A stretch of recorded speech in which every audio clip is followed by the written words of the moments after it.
Das minhas lágrimas de amor criou um mar que existe entre nós dois para nos unir e separar.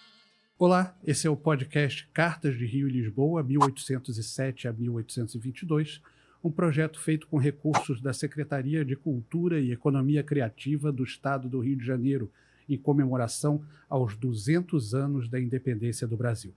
Quem vem acompanhando a série já sabe como funciona e quem está chegando agora, seja muito bem-vindo e sugiro que comece pelo primeiro episódio e venha seguindo para acompanhar melhor a nossa história. Rio, 15 de janeiro de 1819. Senhor Augusto, escrevo esta carta apenas pelo dever de informá-lo sobre assuntos de seu interesse. Na madrugada de hoje, seu filho Afonso, minha esposa Constância e o menino Mateus, registrado como meu filho, fugiram sorrateiramente, indo embarcar no porto do Rio de Janeiro com registros falsos e destino a Salvador. Não vou fazer juízo de valor dos envolvidos, pois não existe palavra para atitude tão desleal e desprezível. Apenas no intuito de conter os danos infligidos à nossa família, procedi à alteração dos 2 registros de saída do porto, aos quais você sabe muito bem que tenho acesso. E o que constará a partir de agora é a saída de minha esposa, meu sobrinho e de meu filho para Salvador em breve escala, para a posterior viagem a Lisboa. Ou seja, para todos os efeitos, minha família está em Portugal, sem prazo para retorno. Não fico feliz e espero que não voltem nunca mais. E é tudo que tenho a dizer no momento. José Joaquim. Lisboa, 20 de abril de 1819. Senhor José Joaquim, agradeço suas informações, embora acredite que seu interesse seja apenas me recrutar como aliado em sua narrativa mentirosa. Não se preocupe, eu não o desmentirei. Até porque não pretendo tocar no nome de nenhum de vocês aí do Brasil. No que me diz respeito, não tenho nada que me interesse por aí. O laço que me une é apenas o da Irmandade Cristã, do dever de humanidade que temos que ter um pelo outro. Se quiser saber, Afonsinho não me procurou. E se me procurar, pedirei a ele que não se aproxime. Eu não quero acolher imoralidades. Eu não aprovo o que ele fez. Me envergonho.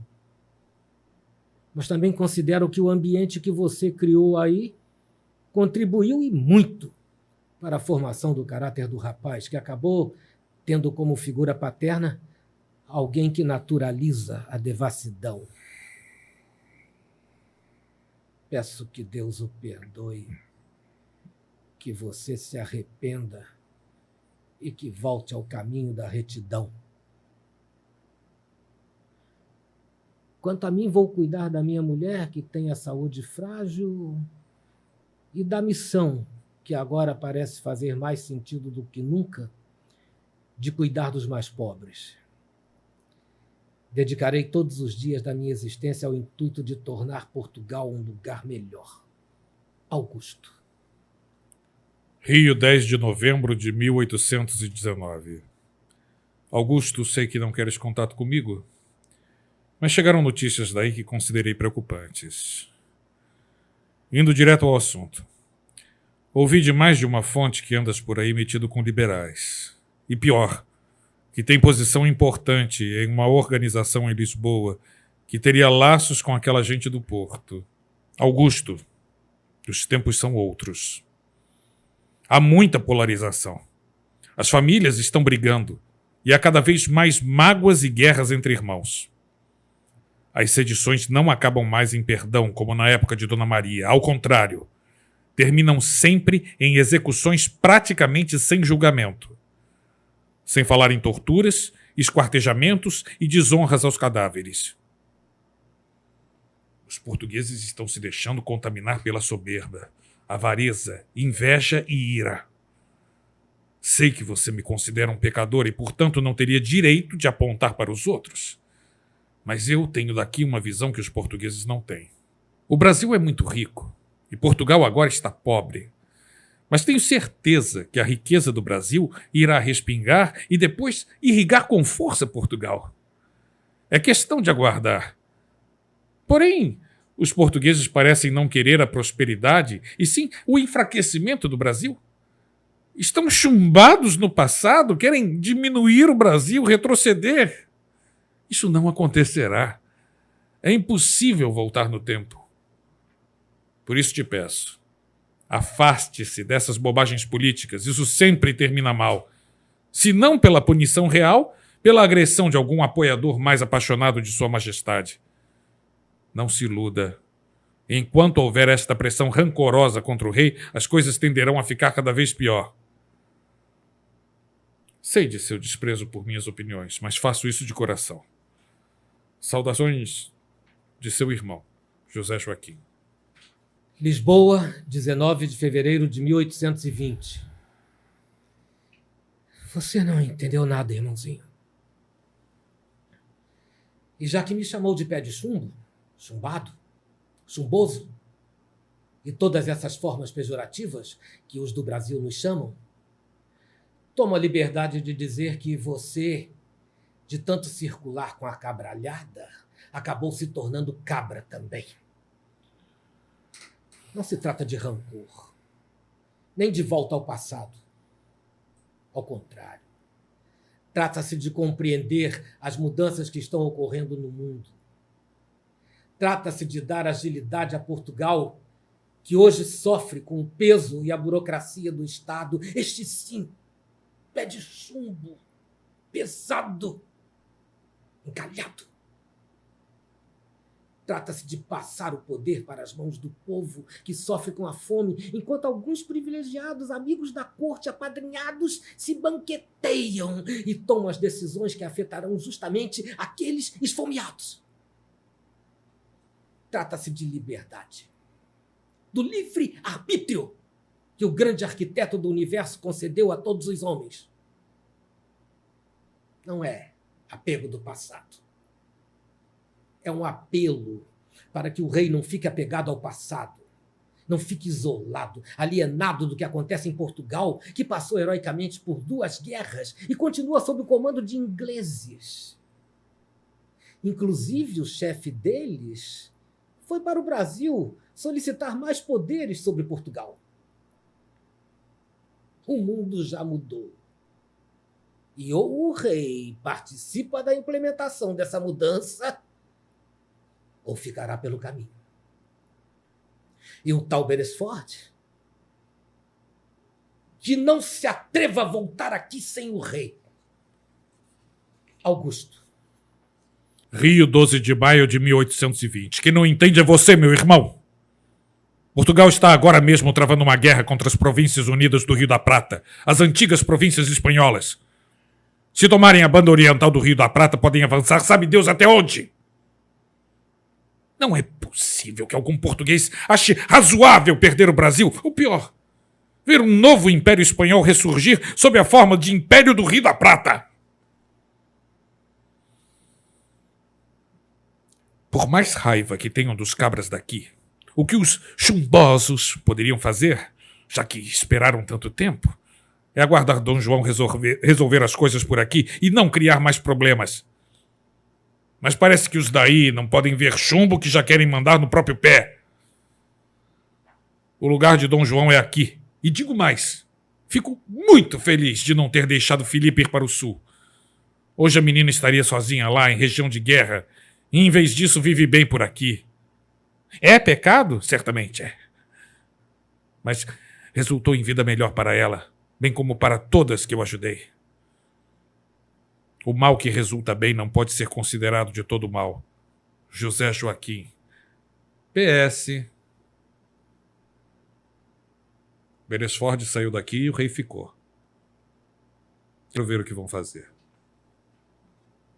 Lisboa, 11 de outubro de 1820. José, uma revolução estourou aqui em Portugal. Dessa vez, a coisa parece séria e não será sufocada facilmente.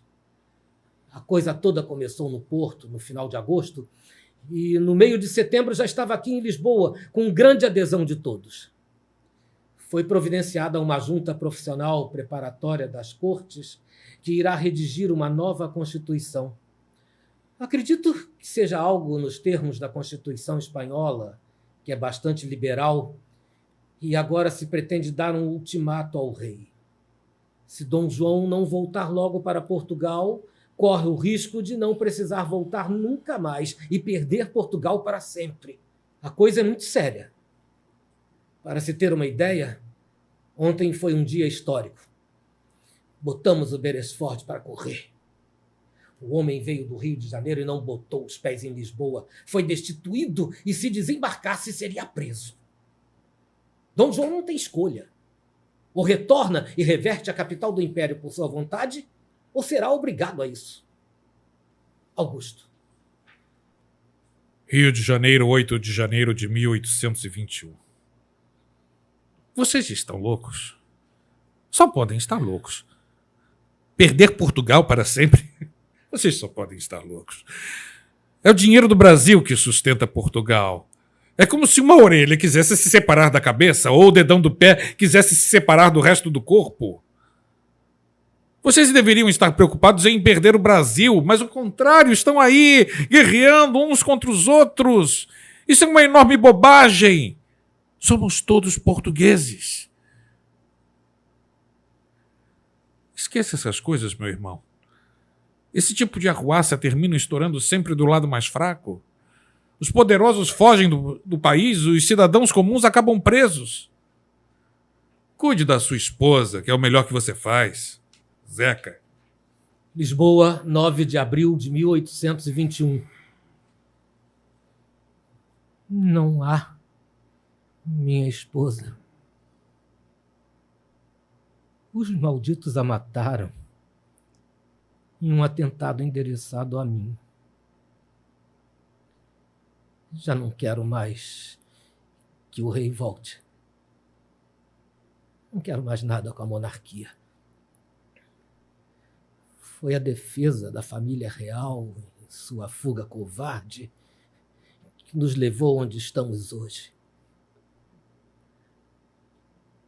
Napoleão e Dom João são os responsáveis pela destruição da minha família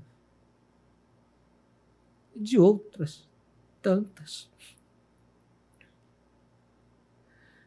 Por mim, pouco importa se há ou não retorno. Que se queimem todos os navios e que se feche o porto de Lisboa para sempre. Assim como se fecha o meu coração sem minha Caetana. Augusto. Rio de Janeiro, 30 de abril de 1821. Um retorno inesperado. É a única coisa que posso lhe dizer. No último dia 26, Dom João embarcou para Portugal, mas isso você deve saber, pois ele provavelmente chegará por aí antes desta carta. Dom Pedro ficou como regente do Brasil e se comenta até que a viagem teria sido um presente para Dona Carlota, que fez aniversário dia 25. Mas eu trabalho no Porto e sei bem o que vi. Dom João voltou. E espero que isso aplaque a fúria de vocês aí. O retorno realmente inesperado a que me refiro é o de Afonsinho. O ignóbil apareceu por aqui e foi visto frequentando lugares de fama duvidosa por essas bandas do Rio de Janeiro. Parece que a vida de casado com filhos não lhe caiu bem e resolveu deixar a tia em desgraça, a prole abandonada, e voltar para esta cidade sempre receptiva aos finórios. De mim não terá nada, mas é capaz de escrever a ti para tentar obter algum dinheiro. Isso é problema seu. Se a infiel voltar ou pedir aconselhamento, diga que a aceito de volta, pelo bem das aparências cristãs, mas que não terá perdão, nem a vida fácil de antes. Não a agredirei fisicamente. Darei pouso, comida e criarei os bastardos sem distinção. Mas não terá nunca mais o lugar que ocupava em meu coração. Isso é problema meu. Zeca. Rio de Janeiro, 12 de julho de 1821. Lamento por Caetana. Meus sentimentos, eu gostava muito dela. José Joaquim. Lisboa, 18 de julho de 1821. Um retorno inesperado.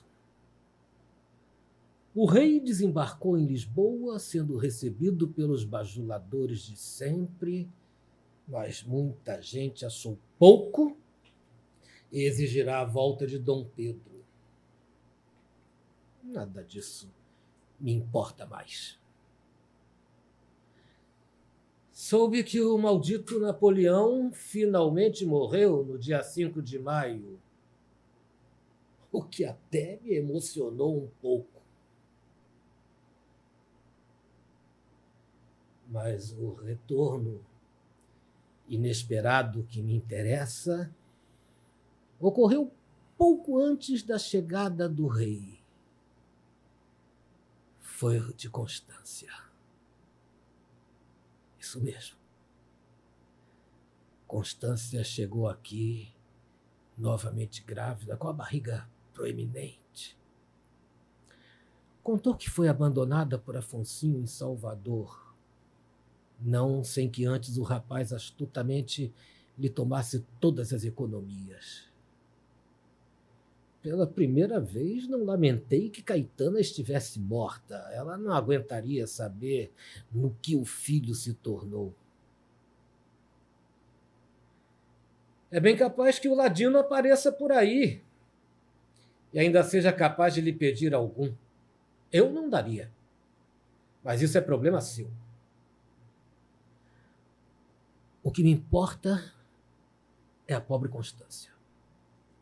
Mulher boa, valorosa, forte, que teve seu filho sem o marido, pois este fugiu. Mulher que aqui, durante a guerra, criou sozinha um filho pequeno e ouviu morrer a bordo de um navio, pois o marido, já abraçado aos pecados da lascívia e da avareza, não voltou para o lar. Mulher que viveu o luto e a solidão de morar sob o mesmo teto de um marido devasso que montou um verdadeiro harém, humilhando e afrontando a fidelidade da esposa, esfregando em sua face o adultério. Mulher que, por fim, sucumbe à cupidez de um jovem sedutor e que é abandonada por este sujeito sem respeito. No nada, nem ninguém. Da minha parte, a acolheria, ou melhor, a acolho aqui comigo, protegendo-a de gente egoísta que só lhe fez mal. Mas ela, legalmente, é sua esposa, portanto, mantê-la aqui comigo, embora lhe dê conforto material e afetivo, não lhe trará a honra de volta, mas que pelo menos ela tenha sossego e eu tenha a paz. Tentarei, junto à paróquia, anular seu casamento, o que, no entanto, acho impossível, pois houve o batismo de Francisco comprovando a consumação do casamento. Então apenas peço que não diga a Afonsinho onde ela está. E peço também que nos deixe em paz. Augusto. Rio de Janeiro, 12 de janeiro de 1822. Vocês chumbosos se acham mesmo muito valorosos, não é? Pois saiba que Dom Pedro, no dia 9 de janeiro, colocou vocês todos nos seus devidos lugares. Disse em alto e bom som para todo o povo que não cederá às pressões e que fica no Brasil. E eu também fico. Tudo que vier daí sou contra. E se você quer ficar com a infiel, terá que se submeter ao pecado. Sim, Santo Augusto. Você viverá em pecado com uma mulher casada com seu irmão. Ou terá que se supliciar e abster-se de tocá-la. Daqui não movo palha. Não a buscarei, nada exigirei, não farei nada. Está tudo por sua conta. Cabe a você expulsá-la ou abraçar o pecado e o corpo desta mulher que sei é bonita e sei que você sempre cobiçou. A decisão é sua. Mostre seu amor a Deus e expulse o pecado, ou se entregue ao amor carnal e diga seu fico. José Joaquim. Lisboa, 1º de abril de 1822. Senhor José Joaquim. Fico! Augusto.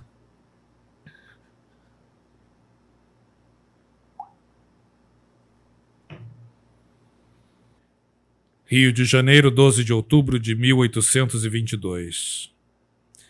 Prezado irmão, escrevo no calor dos acontecimentos de hoje. Aclamação de Pedro, primeiro imperador do Brasil. O Império Soberano, uma pátria recém-nascida, o país do futuro. É isso que temos aqui. O jovem imperador do jovem império saiu pelas ruas sendo aclamado pela multidão. Nunca vi tanta gente.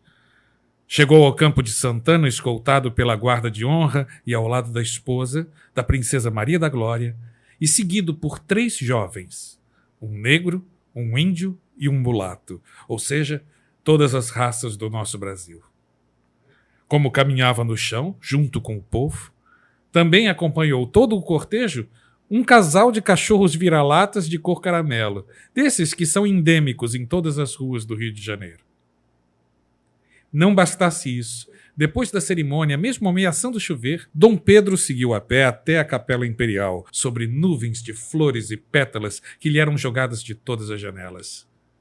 Centenas de tiros de canhão em saudação e muitas fitas de cor verde e amarela, cores da Casa de Bragança. Foi isto que se conseguiu. Sei que não será fácil, que surgirão resistências, mas está feito. Tratemos agora de questões práticas. Afonsinho saiu do Rio, mas não se preocupe, não voltará a Lisboa. Creio que vai para a China, pois fez questão de levar com ele a minha cara e delicada porcelana chinesa, minha princesinha do Oriente, Lamei. Esse rapaz fez 2 filhos no meu nome, me roubou 2 mulheres. O que dizer? Tem bom gosto para mulheres. Aqui, depois de intrigas, foi afastado e morreu de desgosto meu amigo e protetor, o Viana. Eu insisti, mas depois tive que abrir mão do meu posto. Estou oficialmente aposentado. O que me levou a uma reflexão. Tirando o fato de que seremos sempre irmãos de sangue por origem, já é passada a hora de nossa independência. Não existem laços que me prendam a Portugal, nem que o prendam ao Brasil. Não sou ingênuo. Dias difíceis virão. Mas é preciso tomar partido e tomei. Te envio a minha certidão de óbito. Assim poderás casar com a minha viúva, Constância. Segue também o medalhão com as mechas dela e de Francisco. Última lembrança da família que nunca chegamos a ser. Que você a faça feliz e seja também feliz, sem os grilhões e o peso do passado. Meus anos na intendência me renderam, além de considerável soma, amizades nos registros, e pude transferir o patrimônio e regularizar toda a situação de modo a não ter problemas no futuro. Sigo eu com outro nome, outro registro. Outra pessoa, homem novo, pátria nova. Como no Rio de Janeiro sou muito conhecido, estou tratando da mudança para a província de São Paulo. Estão plantando muito café por lá, E os americanos estão comprando cada vez mais. Claro que não vou plantar um grão, mas quem sabe não serei eu a ligar os caipiras aos americanos. Sei é que poderei cuidar dos meus filhos e de suas mães. Saiba que terá aqui diferenças irreconciliáveis, mas sempre amizade e fraternidade. Um bom futuro. José Brasileiro do Nascimento. E aqui encerramos o nosso podcast. Esperamos que vocês tenham gostado. A ideia desse projeto não é ensinar história, mas de contar uma história ficcional inserida numa época através de cartas. O que acabou trazendo esses comentários e essas intervenções foi a riqueza desse período, a riqueza de eventos, de história mesmo e de coisas curiosas para se contar. Esse projeto foi feito em comemoração dos 200 anos da independência do Brasil. Nós estávamos estudando e achamos que tínhamos que abordar não o evento em si, mas sim o caminho que nos levou a esse evento da independência. A gente entende que a história não é uma linha contínua, reta, mas sim uma teia com vários acontecimentos que geram um determinado fato. E esses acontecimentos poderiam ser a independência dos Estados Unidos, poderia ser a Revolução Francesa, poderia ser a Revolução Haitiana, poderia ser a Revolução do Porto, mas nós escolhemos começar na vinda da família real e dos acontecimentos subsequentes até a gente chegar na nossa independência. A gente queria mostrar aqui que não existe resposta simples para um determinado fato. Hoje, Portugal e Brasil são nações amigas, mas nem sempre foi assim, né? Muita mágoa, muita briga, muita coisa aconteceu nesse episódio e durante esse período aí conturbado da nossa história. Hoje, Portugal e Brasil fazem parte um do outro. Eu, por exemplo, adoro o bolinho de bacalhau, adoro o vinho verde. Eu gosto. E quando eu saio na rua, eu piso numa calçada de pedras portuguesas. Eu olho para o mesmo pão de açúcar que Dom João olhou quando entrou aqui pela primeira vez. Eu vejo o oceano, que é a estrada que a gente vinha e voltava de Portugal. Portugal é um país maravilhoso. É a Europa que fala a nossa língua. Eu não tenho dúvidas que não existe nenhum outro povo no mundo que compreende os portugueses tão bem quanto os brasileiros. E não existe nenhum outro povo do Brasil que compreende os portugueses tão bem quanto os cariocas. Nós fazemos parte da história uns dos outros, para falar melhor, né? Nós fazemos parte da história uns dos outros. São irmãos, assim como Zeca e Augusto. Irmãos, às vezes brigam, às vezes ficam bolados um com o outro, às vezes fazem as pazes, às vezes se juntam para fazer coisas divertidas. E é isso que nós somos com os portugueses. Nós temos o mesmo DNA, e isso implica qualidades e defeitos. Nossa ideia não era celebrar uma independência de divergências, e sim uma independência que é calcada nas semelhanças, porque o mundo precisa disso, de compreensão, de fraternidade, de união. Fraternidade significa irmandade, você olhar para o outro como se fosse seu irmão. Independência só é independência quando se aceita as diferenças. Obrigado por assistir o nosso podcast e esperamos fazer outros trabalhos e voltar aqui mais vezes. Esta paixão que não tem fim, ausência tão cruel, saudade tão fatal, saudades do Brasil em Portugal. Meu bem, sempre que ouvir esse lamento, crescer desolador na voz do vento, sou eu em solidão. pensando em ti, chorando todo o tempo que perdi. Meu bem, sempre que eu vi